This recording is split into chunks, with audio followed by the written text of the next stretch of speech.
Hey everybody, my name is Joshua Fakir, and I want to welcome you back to another timeout. Now, this timeout today is titled, Who's Eating Your Chips? Who's eating your chips? Now, that question may not make sense to you right now, but let me tell you where it came from. You see, right now we are in social distancing and we're home a lot more than usual. And so what that means for me in my house is that my kids get a chance to eat everything in sight. So one of my daughters, who's a toddler, she has her particular snacks that she likes, one of which is just a certain type of chips that she likes to eat. And one day I was sitting down and just watching TV, and she was sitting at her little table and she had her little bag of chips. And as she was sitting there eating these chips, her older brother, my son, he's 13, he came by and he asked her for a chip. Now, she stared at him intently for a couple of seconds, like I can imagine in her little mind, she's contemplating if she's gonna give him the privilege of partaking in this bag of chips with her. And when she finally came to a decision that she was gonna share with him, she finally said okay. And she didn't do what many of us would have done. She didn't extend the bag of chips for him to help himself. No. She put her little hand in the bag of chips and she was gonna give him a chip that he asked for. And the thing that's funny about it to me is that if she pulls out a chip that she thinks is too big, she's gonna put it right back in and reach for another one. And then she's gonna decide what chip she's gonna give him. Why that was funny to me, I'm thinking in my mind, man, she's greedy. And then suddenly it hit me. And I said, no, she's not greedy. She's in control. You see, she's in control. Although what she has, it may not be much, but she will not let someone else come and take advantage of her and take the little bit that she had. She's always in control of what's in her possession and what's leaving her possession. And I say, wow, she's in control. She's intentional. And suddenly it became a lesson to me. What if many of us was as intentional about what's in our possession as she was with what was in her possession? What if we was just as intentional with our time as she was with her chips? What if we was as intentional with our money and our resources, that we're not just allowing people to come and take until we look in our bag and we're left with nothing but crumbs? How much further along would we be in life if we decided that we wasn't not only going to let someone else take advantage of our time, but we wasn't going to waste our own time?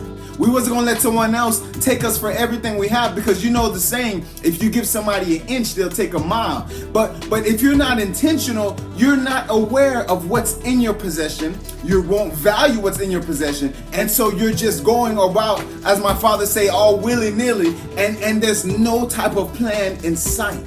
You see, she knew how to ration what she had to make it last, but then also she knew the value in what she had. And so she was not going to let there be too many hands in her bag of chips. And for some of us, that's our problem today. Some of us, there's too many hands in our bag. You see, we're not intentional about how we're spending. So we work so hard for a pay period to get paid. And guess what?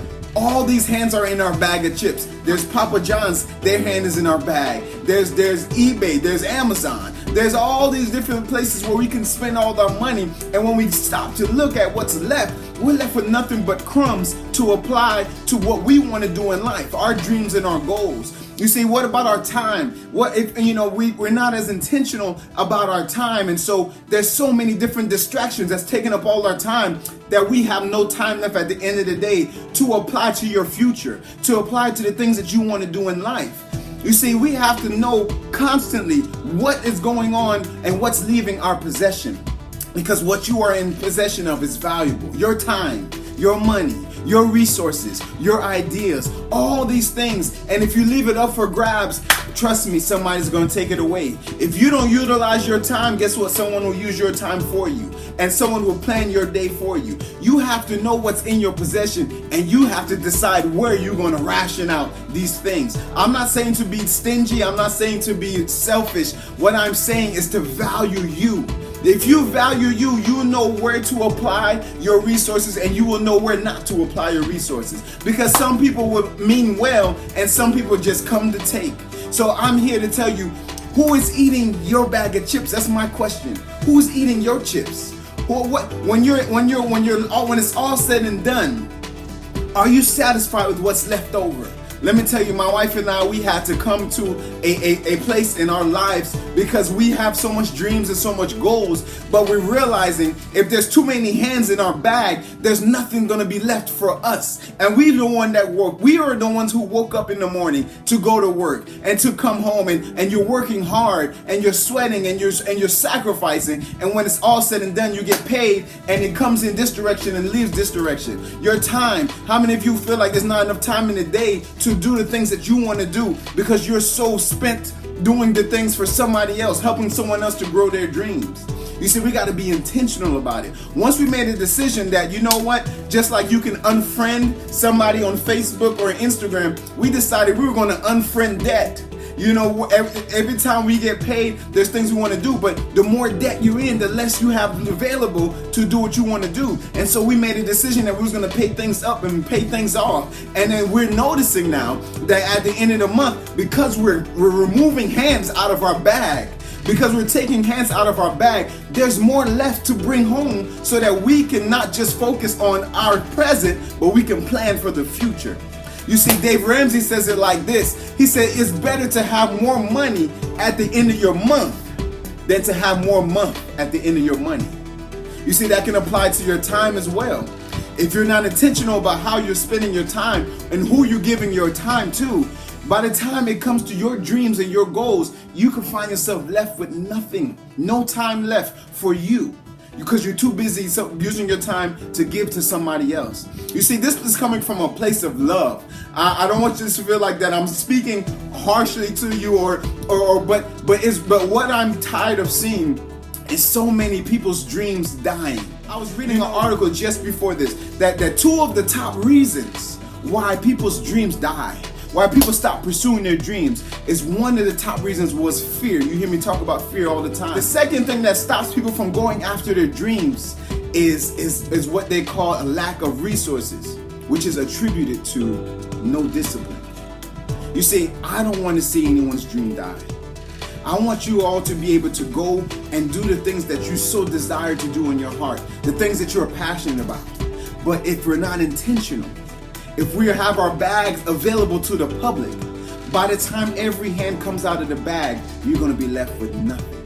And so I'm coming to you today to ask you this. If you're looking at all your resources and you find that you're not where you want to be in life, I want you to stop and take a moment to ask yourself, who is eating my chips? Who's eating my chips? What is that dream that you have? What is that goal? What is that business that you want to open? What is that passion that you have inside? This is the dream season right now, where you got to sit down and dream. But guess what?